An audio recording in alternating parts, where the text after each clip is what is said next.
Okay, the anthropologist Gabriella Coleman put out several writings last year on hacker culture and what that is.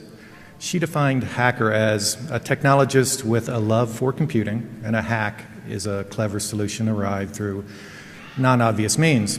I think she's right, but also believe that the definition of hacker should be expanded, including not only clever computer users, but anyone that finds a non-obvious means to a creative end. Segue into Honners, which is a group of technology users that have their own cons, make and takes, technical competition, weird names, bad puns, commonalities. Now, you may think of Halloween only on the 31st of October, maybe a few days before it. Many people may not think about security until someone here shows you a particularly juicy or scary exploit. Others of us think about security all year long. I think about Halloween and security just about every day.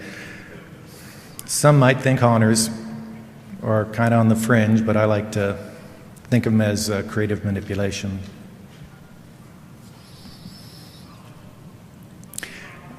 As in anything that creative people find passion for, haunters come with varied backgrounds, expertise, ability in areas of haunting interest.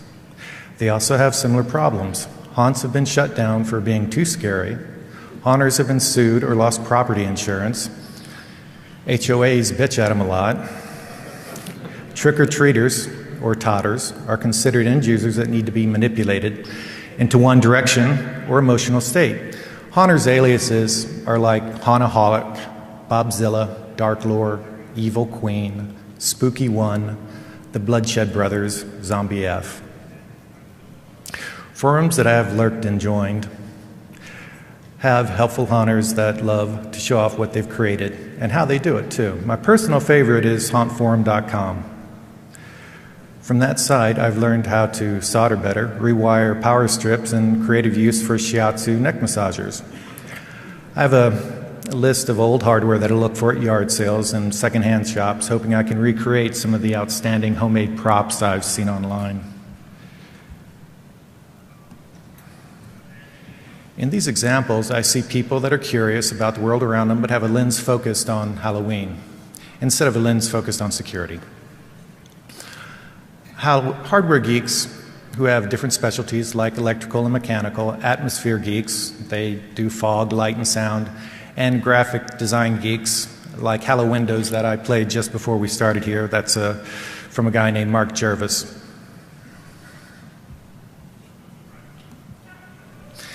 Okay, things you may be familiar with.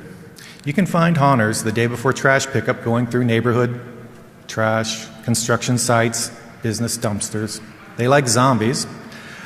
Most projects that are shown on the internet are step-by-step so that anyone can follow them, and they like to save money by making hardware do what it wasn't intended.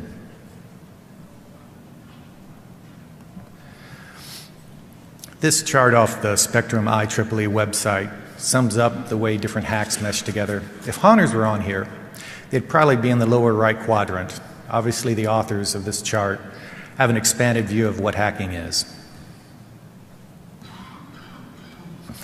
As you might expect, there's a lot of specialized terms. Jack-o'-lantern, monster in a box, a Bucky, which is a fourth quality medical grade skeleton, monster mud, which is drywall and latex paint mixed together used on a papier-mâché fabric. FCGs and FCSs are flying crank ghosts and spiders, which are basically marionette devices, and todders, trick-or-treaters.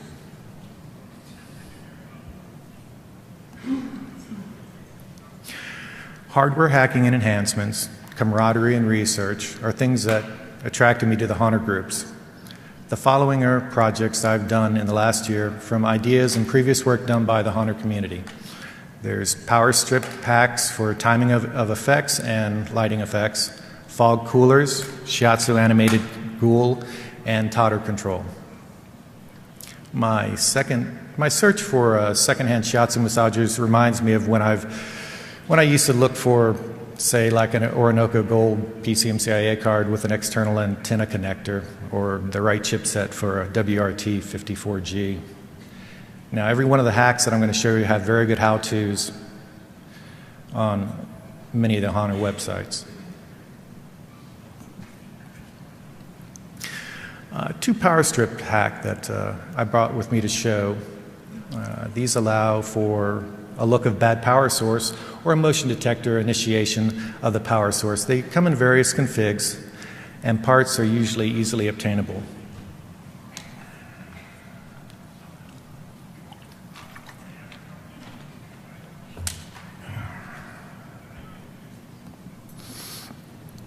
This hack allows lower wattage, lower the better, incandescent bulbs to flicker randomly like there's spotty power. This is done by mounting fluorescent tube starters in line with the electrical current between plug outlet sets. Each floral starter has a unique flicker. This only works with incandescent bulbs, and the best effects happen if they are low wattage. I've used them to light lamps in front of windows throughout my house during Halloween, to light the candle that Scara, the little doll there on the end there, she has a floral starter in line on her candle. There's COTS units that can do similar, but they can cost quite a bit. The floral starters and the base that you hook them with are maybe $1 a set.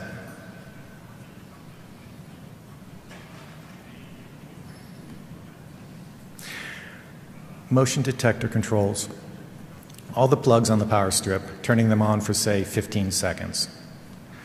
So with this, you can light up a scene or an animated prop for several seconds. You can pick up 2 of the motion detectors at like Home Depot for $20. Fog cooler. Fog coolers are made to keep fog machine smoke cold and therefore rolling along the ground over your tombstones. Generally, you find an ice-filled, handmade, or store-bought cooler rigged for fog flow through PVC, unless a dumpster dive lets you come up with something better, like this.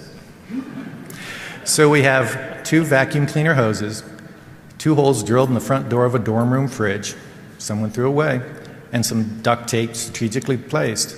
The fog machine's on top, pushes the fog into an empty fridge and then out the bottom. But with either design, you get the desired result.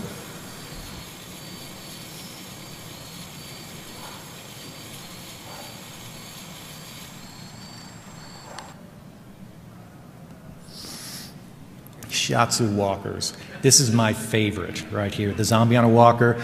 Basically, she has a side-to-side movement like this. Shiatsu props are animated with the help of a shiatsu neck massager and a PVC pipe body, basically. Search on YouTube for shiatsu animated props will get you an amazing amount of hits.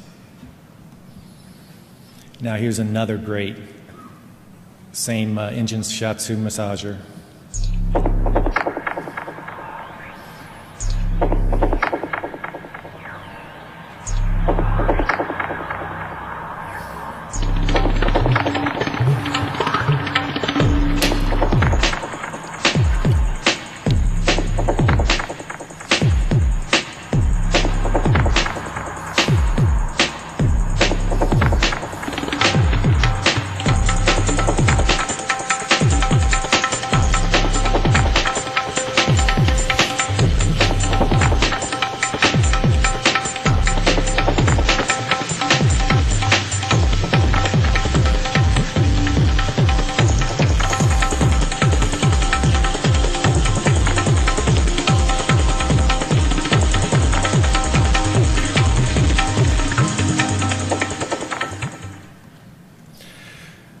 So this is the ghoul that I set up in the hardware hacking village, if any of you went in there and saw it. So take the basic PVC body and tie down the movement of the shiatsu so it doesn't move too much.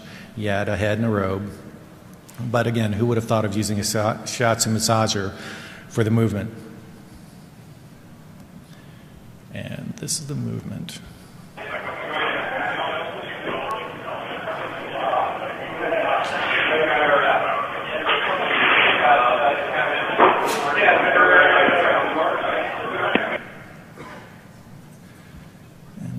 I'd like to show you a close-up of how the movement actually looks from the massager. Oops.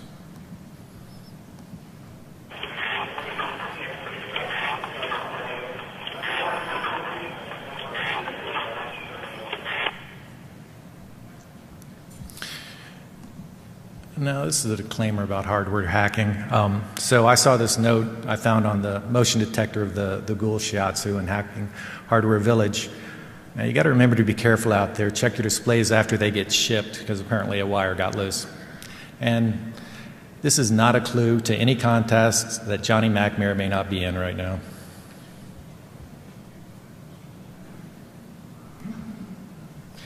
Now I was part of a group buy for about 1,200 units of electronic firecrackers this year. I'm not exactly sure what I'm going to do with mine, but a lot of hunters out there think they're pretty cool and are going to incorporate them into something.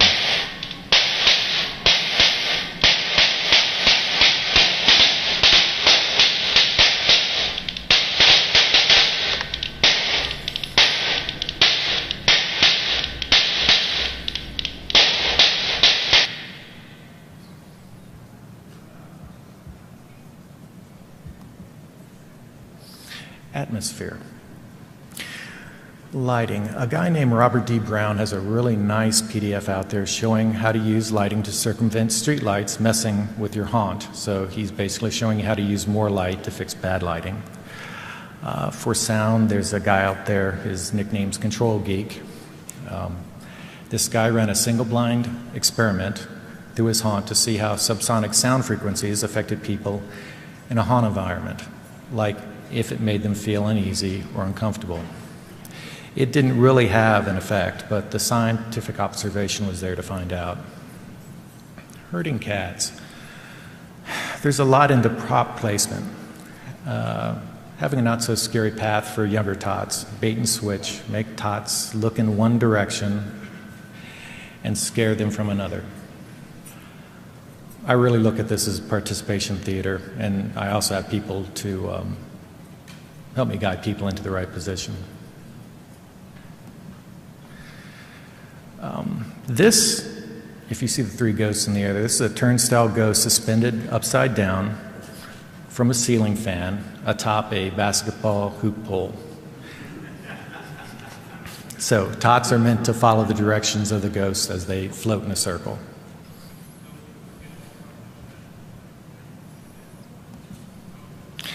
And here are lanes made with bamboo and spider webs to force the tots into the direction you want them to go.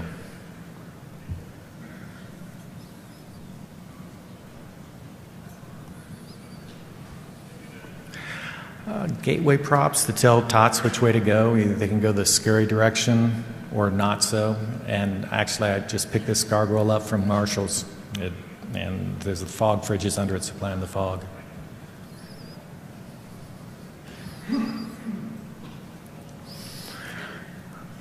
Not so good. Some hunters have been sued because their Halloween decorations have been shut down or had the fire department called them for because they've created too much fog.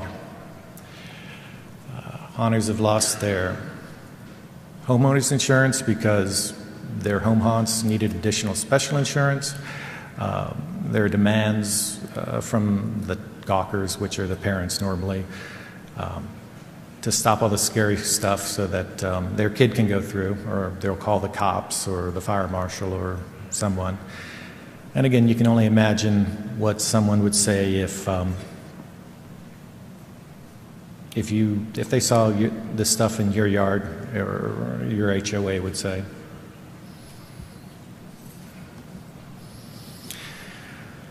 So whether it's a love of zombies or just a good scare, hunters think about the big H all year round.